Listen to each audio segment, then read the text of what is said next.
2022년 이화의료원 부활절 예배를 시작하겠습니다.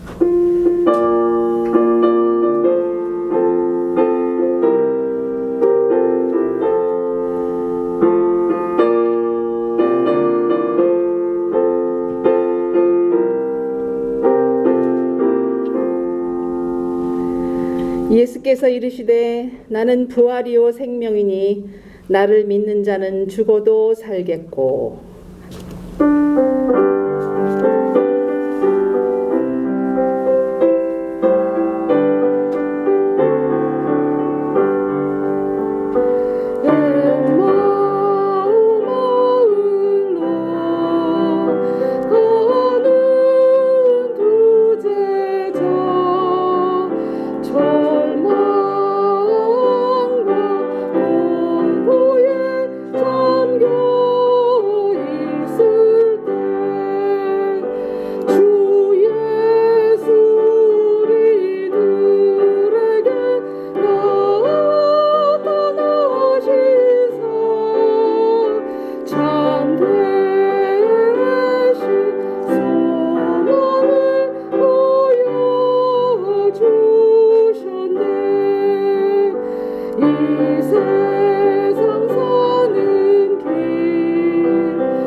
내가 받은 것을 먼저 너희에게 전하였노니 이는 성경대로 그리스도께서 우리 죄를 위하여 죽으시고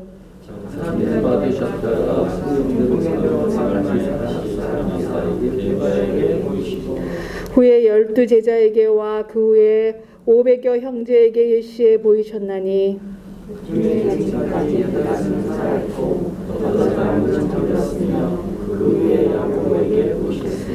그 후에 모든 사도에게와 맨 나중에 만삭되지 못하여 난 자 같은 내게도 보이셨느니라. 그리스도께서 만일 다시 살아나지 못하셨으면 우리가 전파하는 것도 헛것이요 또 너희 믿음도 헛것이며 만일 그리스도 안에서 우리가 바라는 것이 다만 이 세상의 삶뿐이면 모든 사람 가운데 우리가 더욱 불쌍한 자이리라. 그러나 이제 그리스도께서 죽은 자 가운데서 살아나사 잠자는 자들을 처음 알린 바 되셨도다. 기도드리시겠습니다. 오늘 이 귀한 부활절 예배자에 저희를 택하시고 부르심에 감사드립니다. 오랜 코로나의 힘들고 어두운 긴 터널의 끝을 통과하는 가운데 있습니다. 빛을 창조하신 주님께서 이 코로나의 어둠을 밝히시고 새로운 삶과 세계를 창조하여 주옵소서. 하나님이 세상을 이처럼 사랑하사 독생자를 주셨으니 이는 그를 믿는 자마다 멸망하지 않고 영생을 얻게 하려 하심이라 하신 말씀을 의지하여 우리를 구원하시고 다시 살리신 주님의 은혜에 감사드립니다. 매일 매순간 광야의 시험과 홍해의 장애물과 그 시간을 통해 낙심과 절망이 아닌 변화와 연단과 인내의 과정으로 인도하여 주옵소서. 우리 모두가 3일 만에 부활하신 주님처럼 이 힘들고 고통스러운 무덤의 시간을 이기고 부활하고 승리할 줄로 믿습니다. 이곳에서 치료받는 모든 영혼들 위해 주님의 자비와 은총이 함께하옵시고 다시 살리시는 구원의 역사를 경험케 하옵소서. 의료 선교사를 보내셔서 이화 의료원을 세우시고 지금까지 인도해 주셨음을 감사드립니다. 한 마리 잃은 양을 찾아내기까지 찾아다니시는 예수 그리스도의 마음으로 이 귀한 치유의 사명을 온전히 감당케 하옵소서. 수고하고 헌신하는 경영진과 모든 손길들, 이름도 빛도 없이 애쓰는 모든 영혼들을 축복하시고 강건케 하옵소서. 성가대를 통해 들려지는 부활의 찬양을 기뻐 받아주시고 귀한 부활의 말씀을 증거하시는 정동제일교회 천영태 목사님을 통해 부활의 삶을 누리고 결단하는 은혜의 시간이 되게 하옵소서. 예수 그리스도의 이름으로 기도드립니다. 아멘.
오늘의 성경 말씀은 베드로전서 1장 3절에서 5절입니다. 우리 주 예수 그리스도의 아버지 하나님을 찬송하리로다. 그의 많으신 긍휼대로 예수 그리스도를 죽은 자 가운데서 부활하게 하심으로 말미암아 우리를 거듭나게 하사 산 소망이 있게 하시며 썩지 않고 더럽지 않고 쇠하지 아니하는 유업을 있게 하시나니 곧 너희를 위하여 하늘에 간직하신 것이라. 너희는 말세에 나타내기로 예비하신 구원을 얻기 위하여 믿음으로 말미암아 하나님의 능력으로 보호하심을 받았느니라. 아멘. 좋으신 아버지 하나님의 귀한 은총이 우리 사랑하는 모든 의사 선생님들 또 환우들에게 또 함께 하시기를 간절히 바랍니다. 이 시대가 점점 메말라가고 있는 현상 중에 하나는 대학 가운데에서 인문학을 공부하는 친구들이 그렇게 많지 않다는 것입니다. 다 취업들 때문에 이공계 쪽으로 많이 공부를 하죠. 인생의 질문들 가운데 우리가 왜 사느냐라고 하는 질문하는 것이 인문학적인 그런 질문들이죠. 그런데 그런 과에 잘 진학을 하지 않는다는 것입니다. 또 하나는 어떻게 살 것인가. 그냥 굳이 따진다면 그것은 또 이공계 계열의 또 그런 일들이죠. 사실은 이 두 가지는 어느 것이 더 중요한가 이런 것을 따지기 전에 사실은 조화를 이루어야 되는데 대체적으로 어떻게 사는가라고는 어떻게 살 것인가, 무엇을 하면서 살 것인가라고 하는 것에 더 많은 사람들이 초점을 맞춥니다.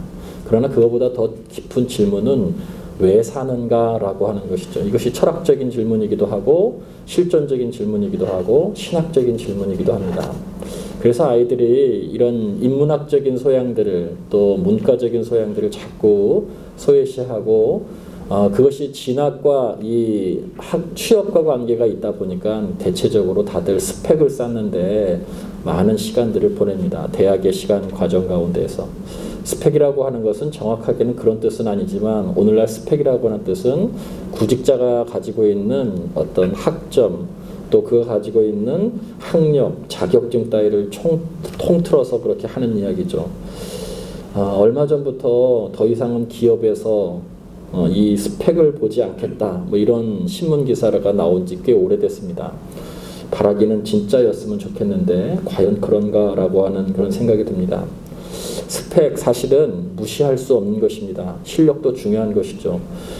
이 스펙을 쌓는 것 우리 청년들에게 뭐라고 할 수 있는 것이 아닙니다. 구직자들에게도 마찬가지죠. 그런데 사람과 사람 사이에 연대감을 형성하기 위해서 사람과 사람 사이에 좋은 관계를 형성하기 위해서 스펙만을 가지고는 연대감을 형성하기가 대단히 어렵습니다. 어떤 사람 만나가지고 자기 스펙 자랑하면 점점 멀어지고 죄송합니다. 목사가 쓸 얘기는 아니지만 대단히 재수없어 하죠. 상대방들이. 스펙 자랑하는 거예요. 내가 무슨 대학을 나왔다. 나의 전공은 뭐다. 나는 어떤 경력을 가지고 있다. 이런 거 자랑하면 사람과 점점 멀어져요.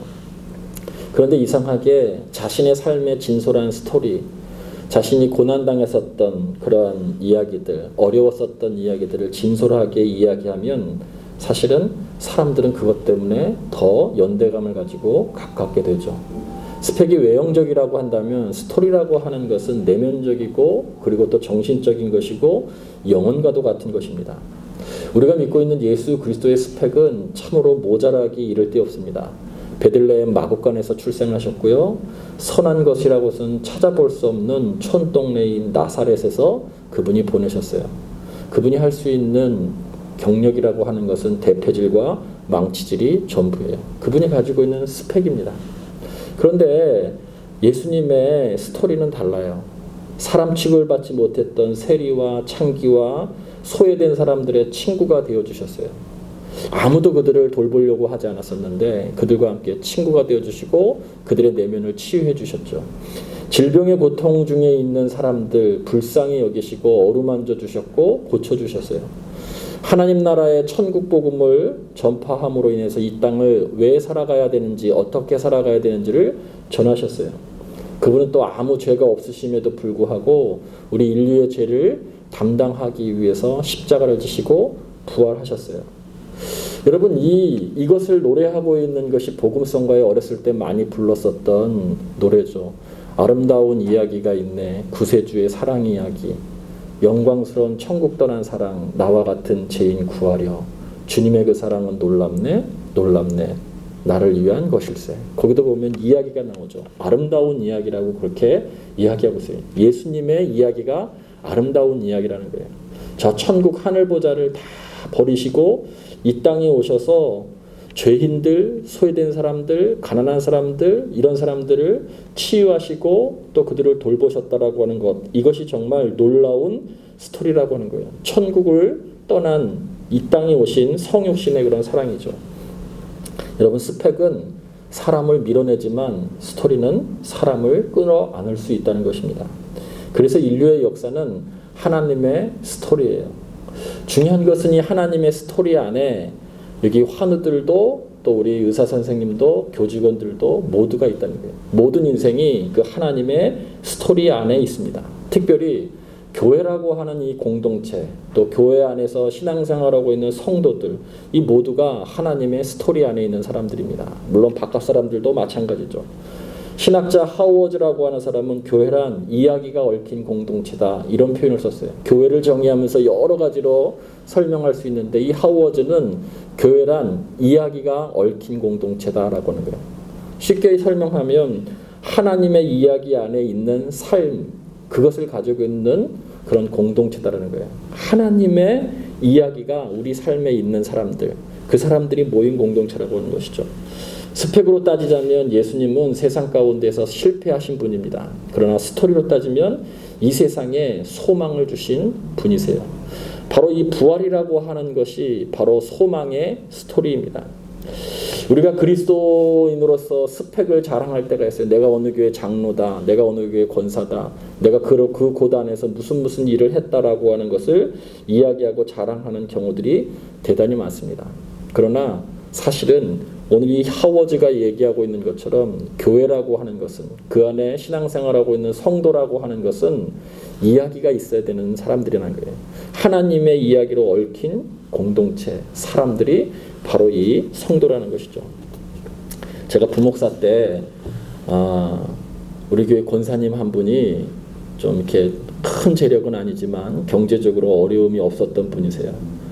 50대 후반에 계셨던 분이고 제가 그때 30대 초반이었었는데, 이분이, 여러분 교회 다니시면 두 종류의 직분자가 있죠. 저분은 참 직분을 잘 감당하시는 분이다, 당연하다라고 이렇게 많은 사람들에게 여겨지는 직분자가 있는 반면에, 어떤 분은 어떻게 저분이 권사가 됐을까 라고 이렇게 사람들에게 이야기되는 사람들이 있어요. 어떻게 저분이 장로님이 됐지? 그 어떻게라고 이렇게 늘 평가되는 사람들에게 그러한 분이셨어요. 이분이 좋아하시는 것은 골프, 여자분이셨는데 골프 좋아하시고 등산 좋아하시고 여가선용 취미, 아들도 또 좋은 대기업에 다녀서 이 모든 것들이, 재력도 좀 있으셨지만 이 모든 것들이 다 가능하셨던 분이에요.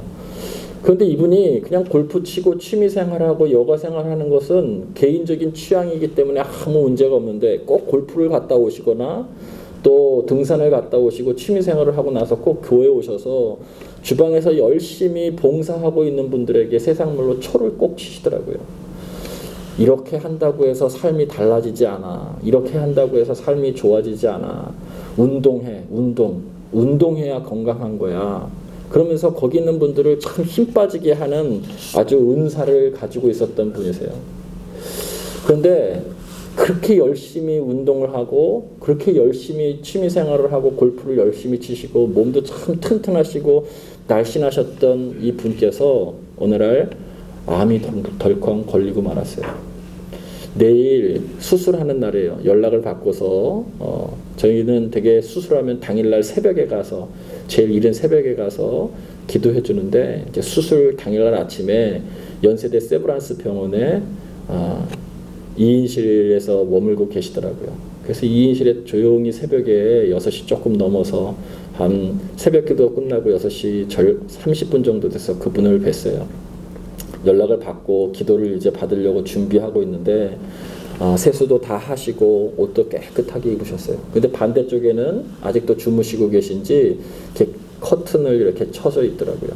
그래서 그 권사님 앞에 앉아가지고 예수님께서 무리를 걸으셨던 그 이야기를 함께 말씀을 나눴어요. 무리라고 하는 것은 성경에서 혼돈을 상징하는 것이거든요. 그 혼돈 위에 서 계시는 그 주님을 의지하라. 라고 하는 그런 취지로서 계속 말씀을 전하고 있는데 우리 권사님은 그 말씀을 받으면서도요 계속 부들부들 떨더라고요. 그렇게 운동 열심히 하고 당당하고 사람들에게 운동하라고 얘기하면서 그렇게 당당하셨던 분이 이제 수술을 앞에다 두고서는 너무너무 떠시는 거예요. 제가 봐도 막 손도 떨고 부들부들 떨고. 근데 놀라운 것은요, 제가 말씀을 한마디 한마디 전할 때마다 커튼 뒤에 있는 분이 오히려 은혜를 받고 아멘을 하더라고요. 아멘. 아멘. 누군지 모르겠어요. 제 뒤에서 계속 제가 한마디를 전하면 뒤에서 아멘. 또 한마디를 전하면 또 뒤에서 아멘. 아멘 하시는 거예요. 그러고 난 다음에 말씀을 다 전하고 기도하고 끝마쳤더니 어느새 커튼이 쳐져 있는 거예요. 옷을 다 이렇게 환자복을 말끔하게 입고 무릎 꿇고 있는 거예요. 목사가 이럴 때는 어느 교회를 다니는 거 이런 거에 상관없이 기도를 안 해줄 수가 없더라고요. 그래서 그분께 여쭤봤어요. 질병이 무엇이냐고 그랬더니 우리 권사님과 같은 암이세요. 우리 권사님은 초기시고 이분은 기수가 조금 되셨더라고요. 두 분 다 수술을 지금 앞두고 있는 분이세요. 그런데 이분은 대단히 담대하시더라고요. 그리고 말씀 앞에서도 아멘 아멘 하세요. 저는 오히려 신방 갔다가 제가 신방을 받고 온 기분이더라고요. 너무 많이 은혜대가 됐어요. 그분의 그 진실한 아멘 때문에. 우리들의 예배 시간에 성도 여러분 그렇게 믿으시길 바랍니다. 목사님이 얘기하면 맞장구 치는 그런 아멘이 아니에요. 그냥 내면에서 그 말씀을 그대로 받아들이는, 그대로 믿는 그런 정말 진실한 아멘이 나오는 것이 저도 대단히 잘 느껴지는, 그래서 저도 너무너무 감동을 많이 받았어요. 수술을 다 마치고 일주일 후에 다시 한번 방문을 해서 신방을 하는데 두 분이 대단히 가까워지셨더라고요. 두 분 다 수술을 받고 회복의 과정 가운데 있는데 두 분이 엄청 가까워졌는데 특별히 우리 권사님의 신앙이 엄청 좋아졌어요. 누구 때문에 좋아졌냐면 제 설교 말씀 때문은 전혀 아니고요. 뒤에 아멘 하셨던 그분 때문에 좋아지셨어요. 그분이 자신의 삶의 스토리를, 신앙의 스토리를, 자신의 아팠던 그런 스토리를 우리 권사님에게 나누었었을 때 우리 권사님도 자신의 삶을 성찰하기 시작했던 거예요. 삶을 나누니까, 스토리를 나누니까 정말 거기에서 엄청난 역사가 일어나더라고요. 제가 그래서 권사님, 그 다른 교회 다니는 권사님께 이런저런 이야기를 하다가 수술 잘 되셨냐고 조심스럽게 여쭤봤더니 수술은 잘 됐습니다. 그런데 저희에게는 천국의 소망이 있잖아요. 죽든 살든 결국 마지막 종국은 천국의 소망이 있기 때문에 두렵지 않습니다. 라고 이야기하더라고요. 여러분, 이것이 우리들이 신앙생활을 하면서 또 우리 오늘 환우들이 가져야 될 하나님 안에서의 스토리예요. 여러분이 병원 안에서 병실 안에 있는 것은 여러분 고통스럽고 힘들고 어려운 그런 상황들이 많이 있지만 넓게 보자면 여러분 하나님의 스토리 안에 여러분이 있는 거예요. 그 스토리의 종국은 지금은 힘들고 어려울지 모르지만 결국은 소망이라고 하는 것을 기억해야 돼요. 근데 안타까운 것은 오늘날 많은 사람들, 신앙인 개인들, 목회자, 학교, 그리고 여러 기독교 단체 이런 모든 곳에 이 하나님의 스토리가 점점 사라지고 있다는 거예요. 교회는 어느 순간부터 어떤 한 개인 목사의 치적에 대해서 높이 하나님의 스토리가 아니라 개인의 자랑으로 가득하게 됐고 또 기독교 단체들, 학교들은 하나님의 스토리보다는 오히려 인간의 경영 철학들이 더 많이 들어가는 경우들이 대단히 많아요. 한국 선교 초기에 잘 아시는 것처럼 한국 땅은 정말 하나님의 스토리로 가득했던 곳이에요. 연세대도 그렇고 이화여대도 그렇고 연대 세브란스 병원도 그렇고 이대 병원도 마찬가지예요. 정말 감리교 선교사님께서 이 땅에 오셔서 여성들을 위해서 특별히 차별받고 있는 여성들, 이 남녀 문제의 차별 때문에 제대로 진료를 받지 못하는 그런 질병 가운데 있는 여성들에게 이 치료를 해주기 위해서 처음으로 보구여관을 만들었던 것, 그것이 결국엔 이대 목동병원, 이대 병원의 그러한 시작이잖아요. 사실 그것이 스토리거든요. 스토리. 이 시대를, 그 시대를 감동시켰던 스토리. 근데 우리 개인이든 교회든 학교든 기독교 병원이든 이 하나님의 스토리가 사실은 많은 사람들, 세상 사람들을 감동시키고 변화시키는데 우리 안에 이 스토리가 있느냐라고 하는 것을 이 부활의 시간에 부활절을 우리들이 보내면서 함께 좀 나누고 싶습니다. 우리 안에 그 스토리가 있는가? 부활의 소망이 있는가? 라고 하는 거예요.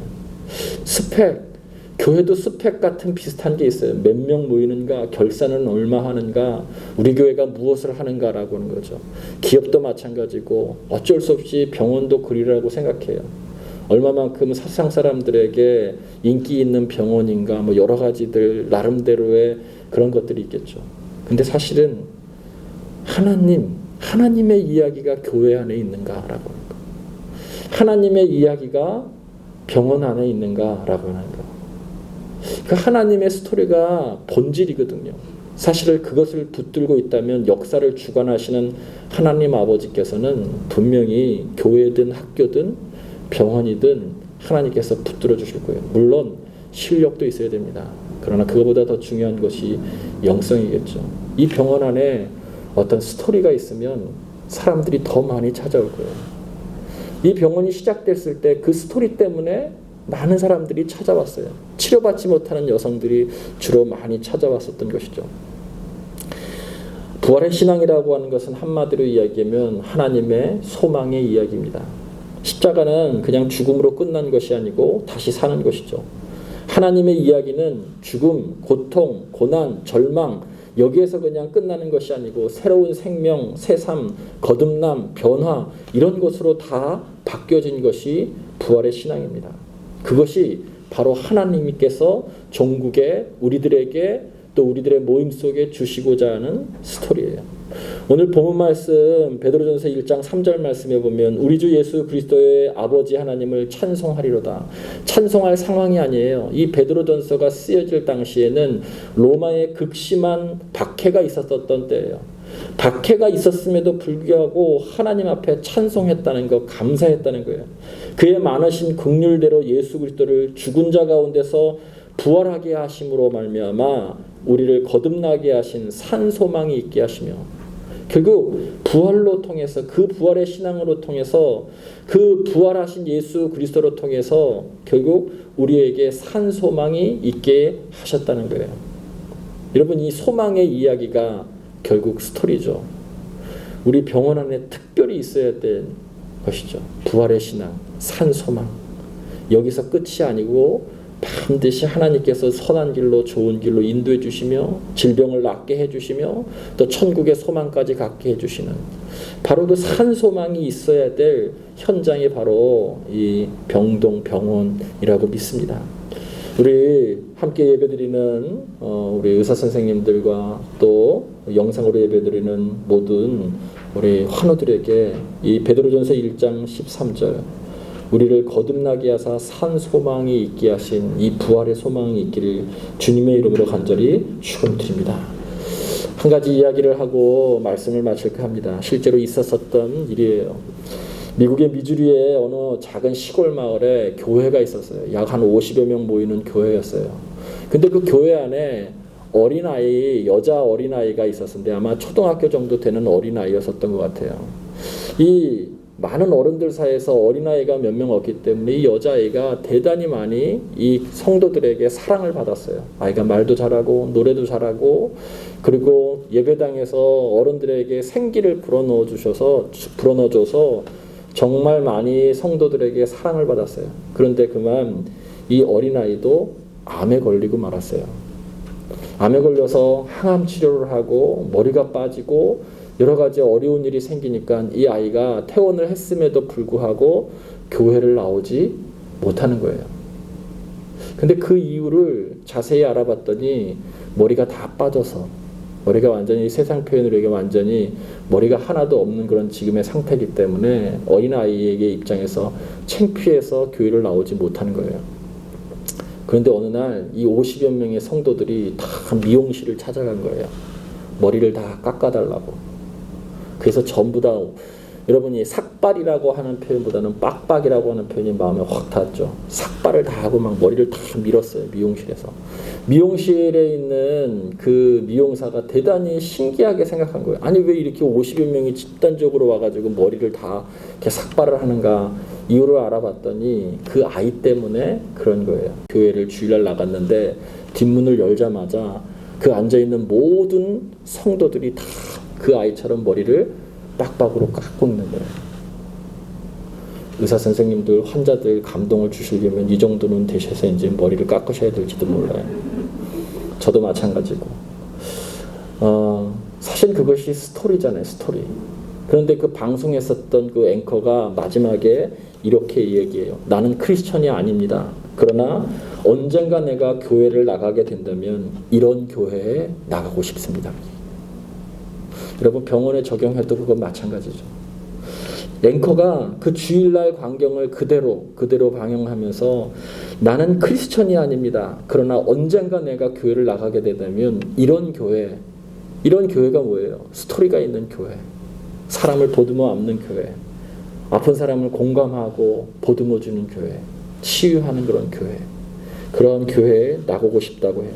방송을 보던 미 전역에 있는 많은 사람들이 함께 눈물 흘렸다라고 하는 그런 이야기가 있습니다. 하나님께서 분명히 우리의 모든 삶 안에 당신의 스토리 안에 우리를 두셨어요. 근데 그 스토리의 결말은 소망이에요, 소망. 여러분, 우리 모두가 환우분들 특별히 소망 안에 있으시기를 간절히 바랍니다. 그리고 우리 교회와 병원, 기독교의 모든 단체가 다시금 이 본질적인 스토리를 회복할 수 있게 되기를 주님의 이름으로 간절히 축원드립니다.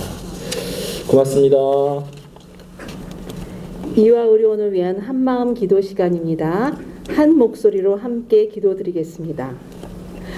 코로나19 팬데믹 상황에서 이와 의료원을 안전하게 보호해 주시고 날로 번창하도록 기도합니다. 교직원 모두 영육간의 건강 지켜주시고 각자의 자리에서 소금과 빛의 역할을 하도록 기도합니다. 환우들에게 치유와 회복의 은혜가 함께 하시길 기도합니다. 사랑의 기독교 정신으로 인류를 질병으로부터 보호하고 구한다는 미션을 잘 구현하도록 기도합니다. 아멘.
하나님, 우리 이대 목동병원에 하나님의 스토리로 가득 채워지는 곳이 될 수 있도록 인도해 주시옵소서. 그래서 소외되고 힘들고 질병으로 고통받는 수많은 사람들이 이곳에 와서 하나님을 만나게 하시고 하나님의 구원 계획을 깨달아 하는 그런 복된 곳 될 수 있도록 인도하여 주시옵소서. 우리 환우들에게 주님께서 함께 하셔서 지금의 상황이 절망과 고난으로만 끝나는 것이 아니라 반드시 하나님의 계획 안에 소망이 있다라고 하는 것을 품고 기도하며 투병의 의지를 가지고 이겨낼 수 있도록 주님 인도하여 주시옵소서. 우리 의사 선생님들의 손길과 간호사 선생님들의 손길 위에 하나님께서 날마다 직접 개입하셔서 그들의 손길이 우리 환우들에게 하나님의 손길이 되게 인도하여 주시옵소서. 이제는 우리 구주 예수 그리스도의 은혜와 아버지 하나님의 무한하신 사랑하심과 성령님의 유교통 충만하심이 하나님의 스토리 안에 우리가 있고 그 스토리의 결말은 소망인 것을 깨닫고 하늘의 소망, 부활의 소망을 붙들고 이 땅을 살기를 다짐하는 사랑하는 우리 모든 분들에게 이제로부터 영원토록 함께 하시기를 간절히 축원하옵나이다. 아멘.